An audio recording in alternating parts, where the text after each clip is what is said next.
What is up, ladies and gentlemen? My name is Elo Bandit, and today I have something pretty interesting to share. I've got some thoughts on the 1v1 suspect test.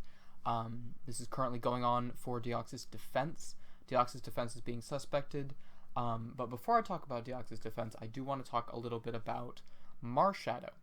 Because Marshadow was released a couple of weeks ago, and it's proven to be pretty much the best Pokemon in 1v1, hands down.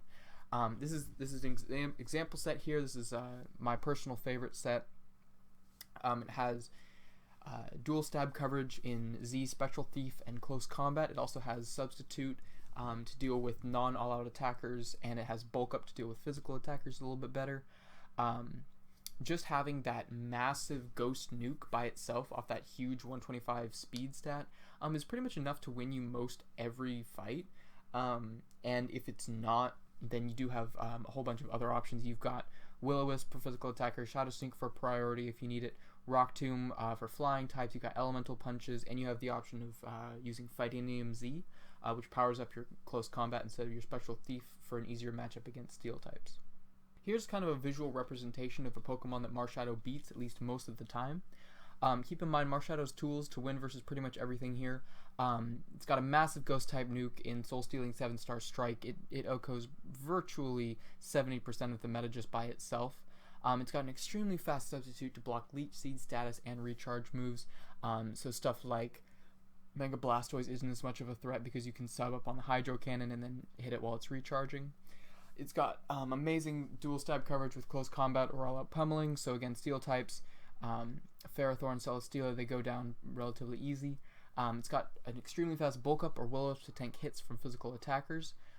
So things like Metagross, things like Heracross aren't so much of a problem.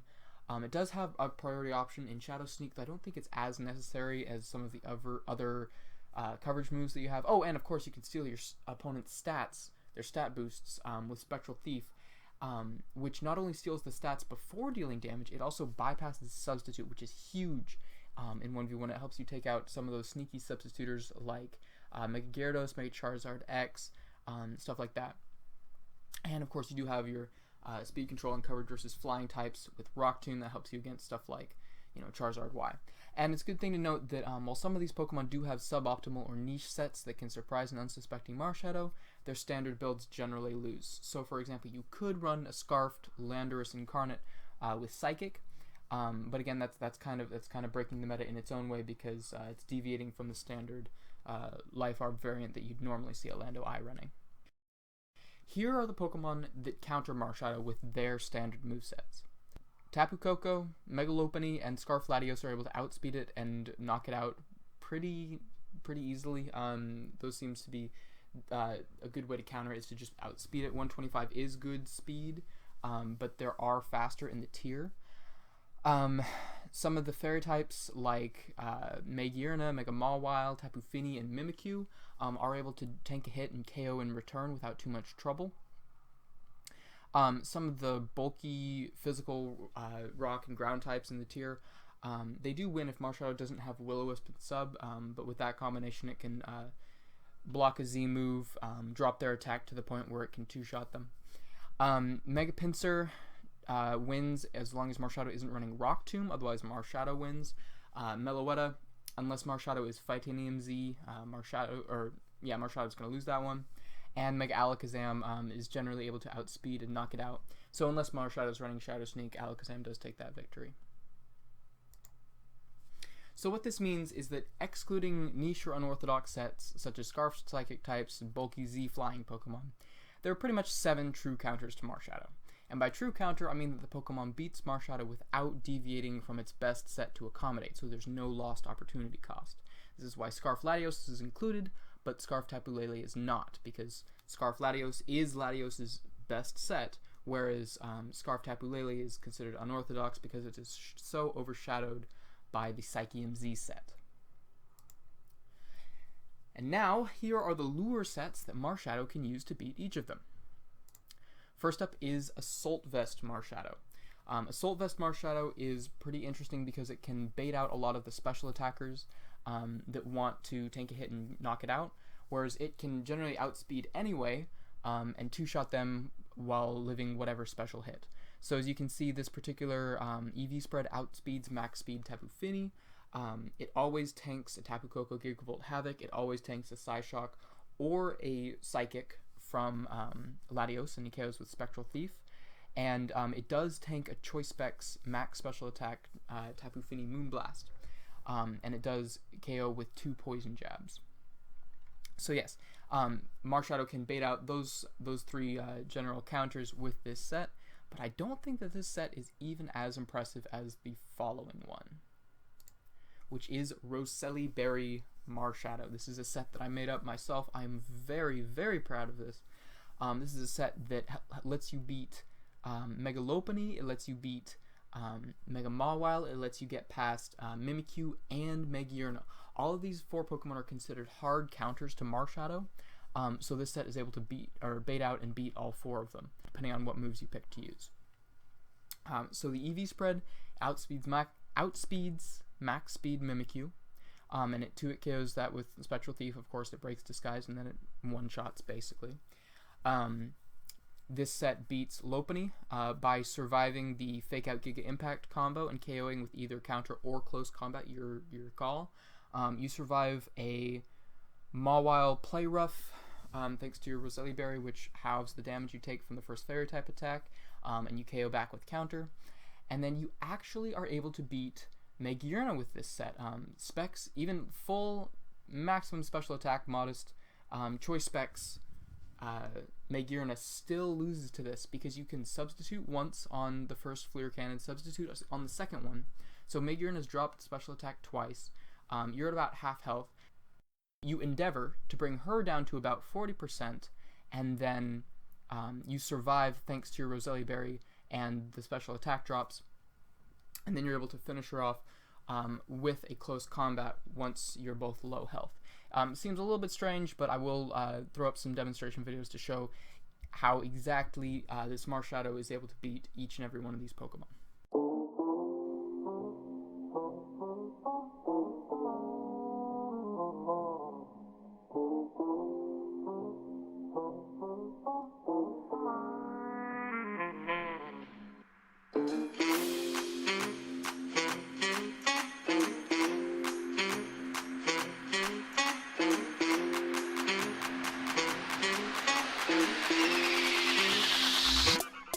Bring it back.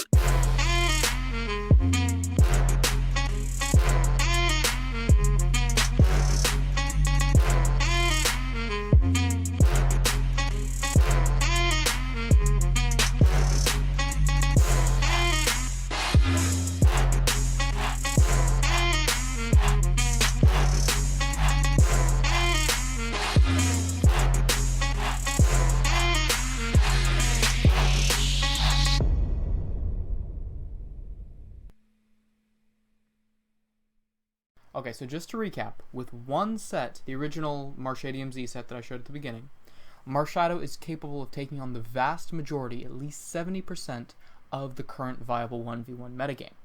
And with just 2 alternate sets, Marshadow is capable of luring and defeating all of the most reliable counters to its primary set. So if a Marshadow user is comfortable switching movesets, they can adapt and defeat virtually any threat on the ladder. Because Marshadow is so powerful, its usage is through the roof. Everyone and their mother has a Marshadow on their team. So now that we've established why Marshadow is so good, let's talk about Deoxys-Defense. Deoxys-Defense, the Absent Behemoth. These are the 3 sets, primarily, that Deoxys-Defense users utilize. There's the Counter Coat with Sitrus Berry, there's the Iron Defense Amnesia set with Leftovers, and there's the Psychium Z set with Cosmic Power. So these sets differ from each other a little bit. For example, the Counter Coat is a lot more reliant on tanking very particular hits. You can see this set, I have 52 defense investment to always survive a Kyurem Black Fusion, or not Fusion Bolt, Icium Z move, so you can always counter that. Sitrus Berry is on there for things like Outrage, where it does a little bit more than half your health, but it doesn't quite KO with counter. So Sitrus Berry will bump you back up past half, and you can tank another Outrage, and you can counter again. Whereas the timid, max speed, leftover set is more about getting your defensive boosts as fast as possible, taunting anything that's going to try and stop you, recovering or resting to get your health back. And then the last set, the Psyche MZ set, arguably the best one since it's immune to stuff like for turn 1 taunt, and it's immune to trick.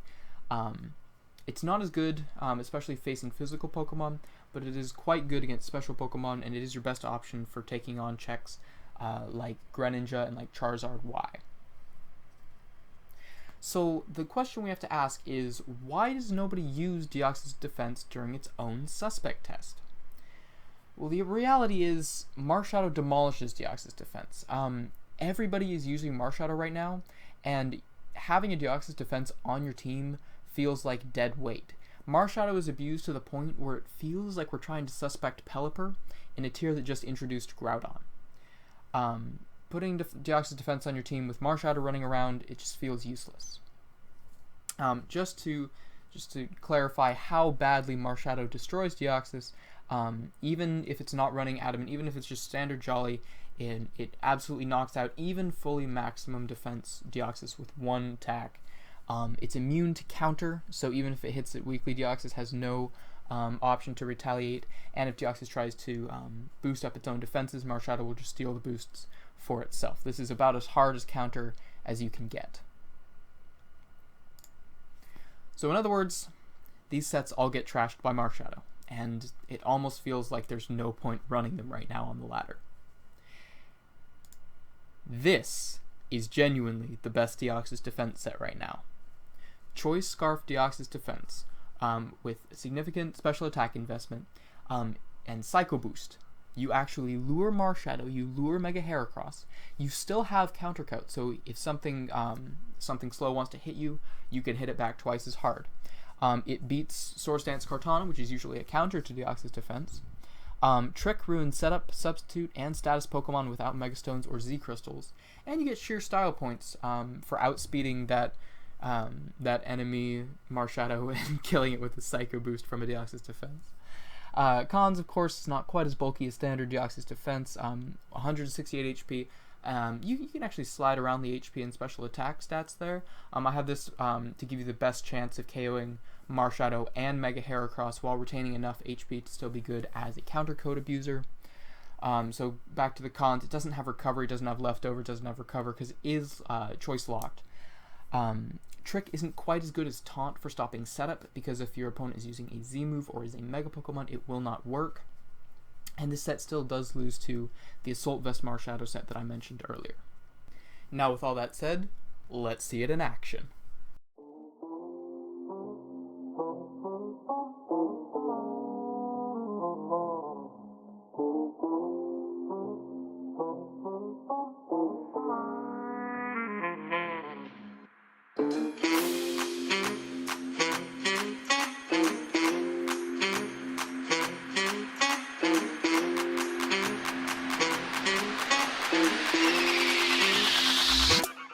Bring it back.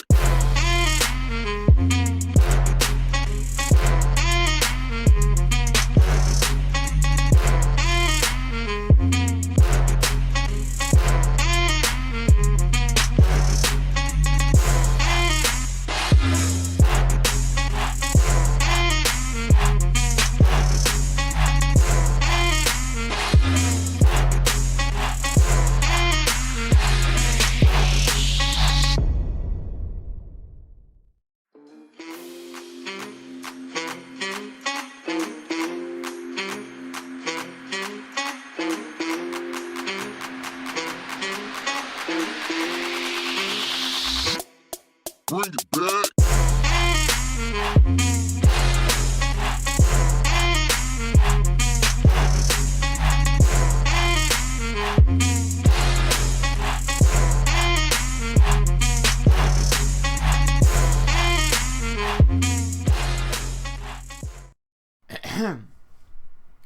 In conclusion, we cannot accurately assess Deoxys-Defense's power level in the current metagame environment because Marshadow's omnipresence renders it borderline obsolete. Once Marshadow is suspected and confirmed in or out of 1v1, then we can legitimize the Deoxys suspect and potential removal from the tier. Until that point, I am a solid no on a Deoxys-Defense ban. And as a last note, my solution to this problem. If people are concerned about Deoxys-Defense becoming too powerful in a meta without Marshadow, unbanning Darkrai might be the answer. Here I have a couple of basic sets that Darkrai users might potentially use. For a Darkrai suspect, bringing him into the metagame. He's got some cool options with Darkinium Z, Choice Specs, Choice Scarf. He's very customizable. You can give him the movesets you want to take out the threats you want without him having the stats to be overbearing. He's not overpowered by himself. He just happens to check good things. So, for example, he would act as a very healthy check to both Deoxys-Defense and Mega Gyarados, the longtime king of 1v1. He'd reduce both of their respective power levels in the metagame without being nearly as over-centralizing and broken as Marshadow is. If he were suspected following Marshadow, we could end up with a much more balanced metagame overall. That pretty much sums up my thoughts on this topic. If you have a different opinion, feel free to post it in the comments or below this video. I will see them. I love all this input. I love having conversations about this stuff. I really do care about this tier, about this metagame. So yeah, feel free to disagree with me. Feel free to explain why I'm wrong here. And let's see if together we can figure out the best way to move forward in this metagame. Thanks for listening, and thanks for watching.